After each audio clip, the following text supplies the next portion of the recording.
Welcome to the Investors Trading Academy talking glossary of financial terms and events. Our word of the day is market economy. Market economies work on the assumption that market forces, such as supply and demand, are the best determinants of what's right for a nation's well-being. These economies rarely engage in government interventions, such as price fixing, license quotas, and industry subsidizations.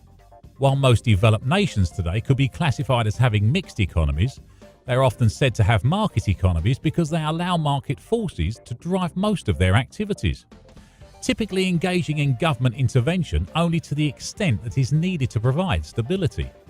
Although the market economy is clearly the system of choice in today's global marketplace, there is significant debate regarding the amount of government intervention considered optimal for efficient economic operations. An economy in which the greater part of production, distribution and exchange is controlled by individuals and privately owned corporations rather than by the government, and in which government interference in the market is minimal. Although a total market economy is probably only theoretically possible because it would exclude taxation and regulation of any kind, capitalist economies approximate it and socialist economies are antithetical to it. Market economies are also called free economies, free markets, or free enterprise systems.